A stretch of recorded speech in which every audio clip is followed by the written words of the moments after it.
করল এক চিরন্তন প্রার্থনা, অসত মা সৎগময়, অসত্য থেকে সত্যের দিকে যাওয়ার আকুতি।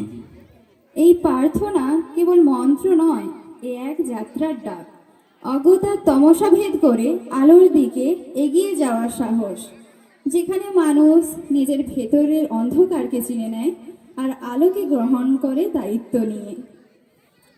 তমস বা জ্যোতির্গময়, এই আহ্বানে আছে জ্ঞান, আছে বিবেক, আছে মানুষের সেই চিরন্তন আকাঙ্ক্ষা, যেখানে আলো মানে কেবল প্রদীপের শিখা নয়, আলো মানে মানবিকতা, সত্য আর ন্যায়ের দীপ্তি।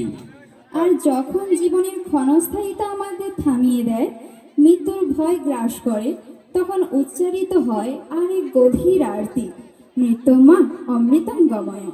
শরীর নয়, আত্মার অমরতার দিকে যাত্রা।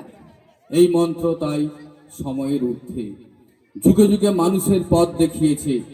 আজ এই মঞ্চে পিউ, খুকু, অঙ্কিতা, বর্ষা, সোমা ও মৌমিতা নৃত্যের মাধ্যমে তুলে ধরবে সেই চিরন্তন যাত্রা, অসত্য থেকে সত্য, অন্ধকার থেকে আলো, ভয় থেকে শান্তির পথে।